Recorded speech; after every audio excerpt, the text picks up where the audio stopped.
Selamat berjumpa kembali pada pertemuan ke-7, pertemuan terakhir sebelum kita memasuki ujian tengah semester. Pada pertemuan ini kita akan membahas tentang manajemen sumber daya data. Materi ini saya susun berdasarkan buku Edi Suprihadi yang menyangkut sistem informasi manajemen dan pentingnya bagi dunia bisnis. Apa yang dimaksud dengan data dan informasi? Kita perlu membedakan, data adalah fakta mentah yang belum diungkap maknanya. Ini menurut Rob Coronel dalam Suprihadi tahun 2020. Sedangkan informasi adalah data yang diproses untuk memunculkan makna dan dapat digunakan sebagai dasar pengambilan keputusan. Fungsi informasi menjadi media yang menjadi acuan organisasi. Untuk memudahkan membedakan apa itu data dan apa informasi, misalnya teman-teman mengetahui Senin, Selasa, Rabu, Kamis, Jumat, Sabtu, Minggu, itu semua adalah data yang tidak mempunyai makna, hanya sebuah nama-nama pembeda yang biasa digunakan untuk menyebut nama hari. Tetapi ketika kita hubungkan Selasa adalah hari setelah Senin, Rabu adalah hari setelah Selasa, maka data Senin, Selasa, Rabu sampai tadi hari Minggu merupakan informasi tentang nama-nama hari dalam satu minggu. Jadi di sini jelas data merupakan fakta mentah yang belum diolah, belum mempunyai makna, sedangkan informasi itu adalah hasil pengolahan dari data, dan pengolahan selanjutnya dari informasi akan membentuk pengetahuan. Lalu apa fungsi dari informasi? Ada 4 yang bisa kita catat, diantaranya yaitu sebagai panduan di organisasi atau perusahaan. Ini akan memberikan arah pencapaian tujuan, memberi pedoman dalam pengambilan keputusan, meningkatkan kualitas keputusan yang bergantung pada kualitas informasi. Kemudian fungsi yang berikutnya adalah mengelola informasi sebagai sumber daya adalah kegiatan manajerial yang penting. Jadi informasi merupakan bahan baku dari aktivitas manajerial. Dalam hal ini, maka fungsi yang berikutnya, manajemen sebagai sumber daya perusahaan menerapkan prinsip-prinsip pengelolaan dalam hal perencanaan, pengorganisasian, pengembangan, dan pengendalian terhadap data maupun informasi. Termasuk di dalam sumber daya data yaitu brainware, yaitu pemikiran atau kognisi yang ada di balik perencanaan, pengelolaan, dan penyajian data. Kemudian perangkat keras yang disebut dengan hardware yang berfungsi secara fisikal untuk mengolah data. Kemudian software adalah perangkat lunaknya yang berguna untuk memproses data. Kemudian sistem yang mengubah data menjadi informasi dan memanfaatkannya secara etis dalam pengambilan keputusan untuk mencapai tujuan. Nah, tentang hal ini teman-teman bisa mengacu pada apa yang disebut dengan algoritma. Algoritma adalah kumpulan dari data-data perilaku yang kita tinggalkan sebagai jejak digital ketika teman-teman menggunakan software atau perangkat yang berbasis digital lainnya. Ada sisa atau ada jejak yang selalu ditinggalkan berupa data-data. Nah, ketika data-data tersebut dihubungkan dengan data yang lain, akan membentuk informasi, dan kumpulan informasi berpola tertentu akan membentuk algoritma. Di dalam sistem informasi manajemen, algoritma berguna untuk membantu pembuatan keputusan. Berikutnya, informasi sebagai sumber daya. Informasi disebut sebagai sumber daya jika memenuhi syarat. Pembuatan informasi dilakukan untuk berkontribusi pada beberapa tujuan organisasi. Dia bermanfaat untuk menunjang keputusan, dia bermanfaat untuk meningkatkan kualitas pengambilan keputusan dan sebagainya. Nah, di sini informasi sebagai sumber daya ketika dia bermanfaat dan menyumbang pada beberapa pencapaian tujuan organisasi. Yang berikutnya, hubungan informasi dengan pencapaian tujuan dapat ditunjukkan dengan jelas kaitannya. Jadi keberadaan informasi tertentu, misalnya berapa jumlah sumber daya manusia yang tersedia dengan berapa jumlah sumber daya manusia yang diperlukan untuk mencapai tujuan tertentu. Ketika ada kaitan yang dapat ditunjukkan di antara keduanya, maka di situ informasi disebut sebagai sumber daya. Kemudian menyangkut dua hal di atas, hubungan antar data dan kontribusinya untuk mencapai tujuan itu dapat diuji secara empiris atau dapat diuji dengan perangkat-perangkat yang dapat mengindikasikan adanya keterkaitan antara sumber daya, fungsi informasi dengan tujuan yang hendak dicapai.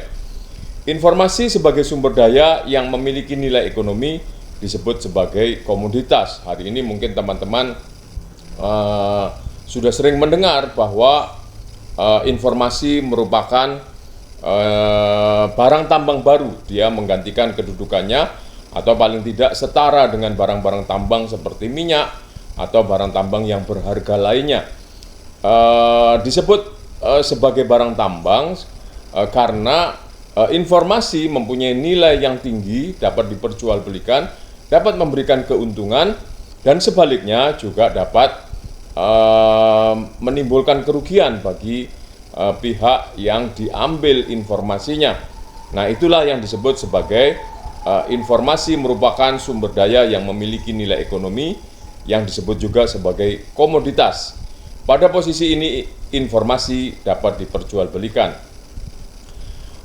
Untuk dapat mencapai itu semua, informasi sebagai komoditas perlu mengelola data secara tradisional, yaitu dilakukan dengan file dan sistem file tradisional dalam bentuk kertas yang memuat data, merupakan basis penyimpanan data yang tradisional. Di masa lalu, data dapat dilacak dengan menggunakan sistem file tradisional. Teman-teman mungkin masih ingat yang namanya arsip dalam bentuk kertas, dokumen-dokumen yang disimpan dengan menggunakan map atau menggunakan filing tertentu, yang kemudian diberikan abjad, diberikan judul. Itu adalah suatu bentuk pengelolaan data secara tradisional. Sistem file tradisional berupa kumpulan map file dengan tanda tertentu yang memudahkan akses kembali dari tempat penyimpanannya. Akibat tuntutan pemanfaatan yang lebih cepat dan mudah, sistem file tradisional mengalami perubahan. Sistem file berbasis komputer atau digital dikembangkan dengan mengaktifkan aplikasi yang dapat menjalankan fungsinya secara mandiri. Hari ini dengan perangkat-perangkat software maupun perangkat hardware yang menunjang pengelolaan data dari tradisional ke digital, memungkinkan data dalam jumlah yang sangat besar dapat disimpan dan kemudian dapat dengan mudah dimanfaatkan kembali dengan sistem software yang memudahkan pemanggilannya, retrieving data. Nah, sehingga tidak seperti masa lampau ketika kita membutuhkan suatu data dalam bentuk fisik, dalam bentuk kertas, seringkali mengalami kesulitan karena lupa tempat menyimpan atau file kertasnya dimakan rayap, rusak atau terkena banjir. Maka hari ini dalam bentuk digital, data-data dapat tersimpan dengan lebih aman dan awet, selain lebih mudah digunakan, lebih mudah dianalisis, lebih mudah dibangun menjadi bermakna, memiliki nilai informasi tertentu. Nah, ini terdapat persoalan-persoalan pengelolaan data, bahwa dengan adanya pengelolaan data, hal yang disebut dengan redundansi atau pengulangan data tidak perlu terjadi. Kita sering diundang oleh suatu institusi untuk menjadi pembicara atau yang lain, kemudian diminta KTP kita. Pada kesempatan yang berikutnya dengan acara yang kurang lebih sama, data yang sejenis diminta kembali. Nah, ini kadang-kadang menjengkelkan kita, sebab cara berpikir pengelolaan data secara digital, dengan sekali kita memberikan data, disimpan, dan kemudian pada suatu saat dapat diakses kembali jika diperlukan. Kemudian persoalan yang lain terkait dengan pengelolaan data, adanya kurangnya berbagi dan pemanfaatan ketersediaan data antar bagian, antar sub-unit di organisasi merasa data yang dimilikinya adalah hak dari sub-unit organisasinya. Sehingga ketika dibutuhkan oleh pihak lain, perlu aktivitas yang cukup panjang. Nah, di sini akibatnya data yang sudah dikumpul tidak dapat dimanfaatkan oleh pihak lain, padahal jika itu diolah, dikaitkan dengan data lain, akan memberi informasi bagi perusahaan. Kemudian organisasi tidak dapat dihubungkan karena sistem pengelolaan datanya yang tidak terhubung. Jadi akibat hardware yang dimiliki oleh perusahaan yang tidak memiliki akses antar sub organisasi, menyebabkan data-data yang berharga tidak dapat saling dimanfaatkan oleh berbagai unit. Nah, ini persoalan desain dari hardware. Disinilah pentingnya sistem informasi manajemen untuk mengetahui bagaimana ketika kita melakukan pengelolaan data, hambatan-hambatan apa, persoalan-persoalan apa yang ditemui, dapat dilakukan sinkronisasi. Kemudian juga kurangnya respon terhadap permintaan data. Kita sering mengalami ketika berhadapan dengan sub organisasi tertentu, data yang tidak terkategori sebagai data yang rahasia ketika diperlukan oleh unit kita, ketika diminta tidak diberikan. Ini bisa jadi karena kurangnya terhadap pemahaman data dan kurangnya pemahaman terhadap fungsi data bagi organisasi secara keseluruhan. Kemudian setiap perubahan data dapat menyebabkan perubahan di semua data total. Jadi katakanlah misalnya data kehadiran karyawan di suatu perusahaan dengan bertambahnya hari, maka setiap hari juga akan berubah. Sehingga ketika dikaitkan dengan total jumlah jam kerja yang terjadi di dalam organisasi, seharusnya perubahan itu juga mengikuti data dasarnya.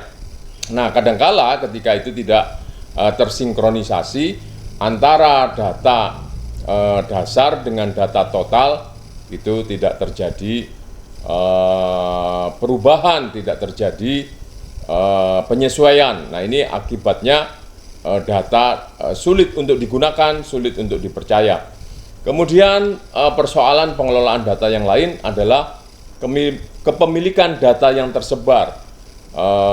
Di sebuah perusahaan ada data HRD, ada data keuangan, ada data produksi, ada data kinerja, ada data ketidakhadiran karyawan dan sebagainya. Masing-masing pihak mengumpulkan data dan tidak jelas alurnya, siapa yang mengkomando pengumpulan data, bagaimana pemusatan data dalam hal penyimpanannya, sehingga bagaimana cara pemanfaatannya ketika itu tersebar menyebabkan data menjadi tidak bermanfaat. Inilah yang disebut dengan persoalan yang berikutnya, kebingungan data akibat tempat penyimpanannya yang berbeda-beda, dan ini juga akan menyebabkan keamanan data yang buruk.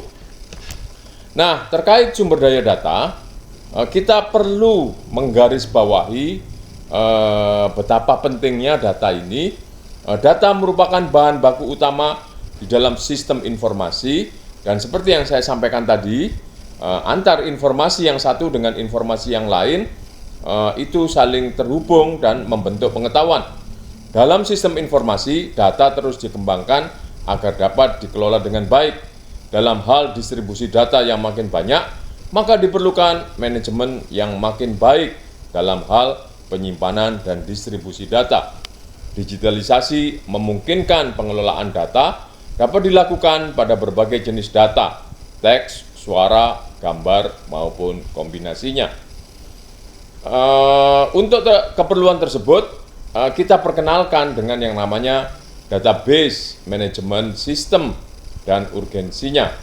Database Management System adalah pengelolaan berupa pengaturan penyimpanan data dalam bentuk tabel-tabel yang terdiri dari baris dan kolom. Baris dan kolom tersebut disebut sebagai records dan field.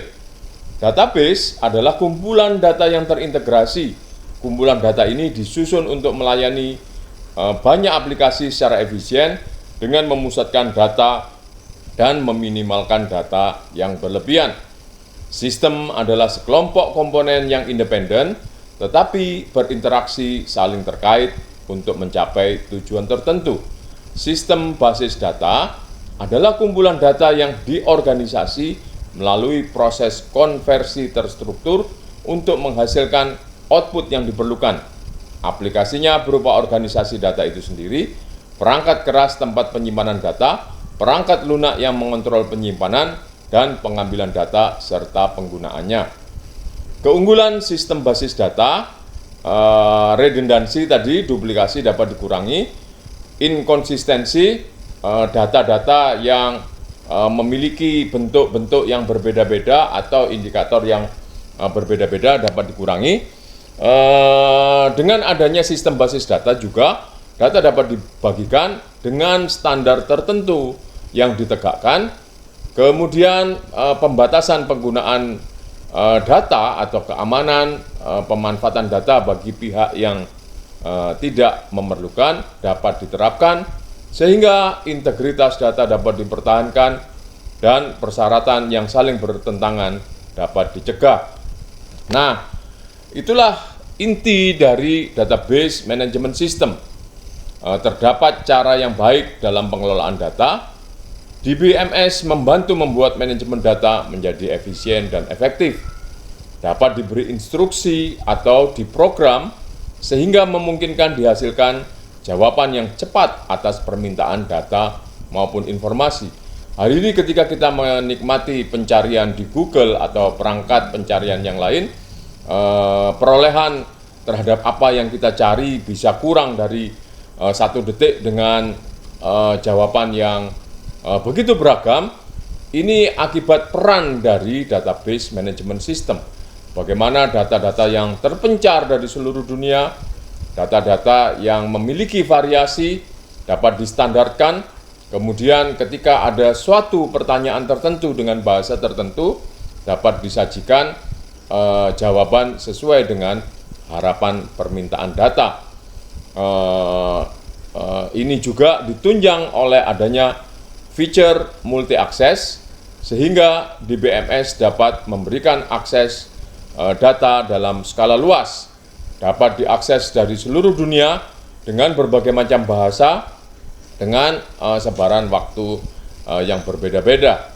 Dan dengan adanya database management system ini, tempat penyimpanan menjadi lebih hemat dan lebih awet atau abadi. Fungsi lain dari database management system adalah sebagai tempat pengendalian keamanan. Dengan adanya sistem pengendalian yang terpusat, maka sistem keamanannya yang diterapkan dapat satu macam, dan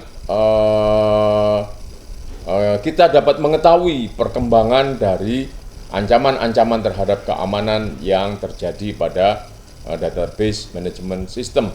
Yang kedua, sebagai tempat pengendalian kongruensi. Kongruensi artinya kesetaraan, kestandartan dari data. Nah, dengan adanya database management system, standar dari data dapat diperiksa, kemudian kelayakan data juga dapat diketahui, sehingga data yang tersedia merupakan data yang kongruen. Kemudian sebagai tempat pengendalian integritas atau keutuhan data, data yang tidak dapat diakses dapat dipilah dari data yang dapat diakses, sehingga tujuan masing-masing data dapat dipertahankan. Itulah yang disebut dengan integritas data. Kemudian juga terkait dengan keamanan dan integritas, manakala terjadi serangan keamanan atau penyalahgunaan, maka lewat database management system, sistem ini dapat digunakan sebagai tempat pengendalian pemulihan. Konsep data yang digunakan yaitu model data, kumpulan konsep yang dapat digunakan untuk menggambarkan struktur database. Dengan model database ini akan dijelaskan jenis data, hubungan, dan kendala yang terjadi pada data. Kemudian yang kedua, model relasional merepresentasikan database sebagai kumpulan atau relasi. Data relasional adalah jenis database yang menyimpan dan menyediakan akses ke titik data yang terkait satu sama lain. Model relasional menyediakan cara standar untuk merepresentasikan dan menanyakan data yang dapat digunakan oleh aplikasi apapun. Keuntungan database relasional adalah konsistensi data, komitmen dan otomatisasi, prosedur tersimpan, penguncian dan kongruensi, serta kongruensi itu sendiri. Demikian teman-teman tentang sumber data yang dapat kita sampaikan pada pertemuan kali ini. Saya berharap materi ini dapat bermanfaat bagi teman-teman semua. Terima kasih, sampai jumpa.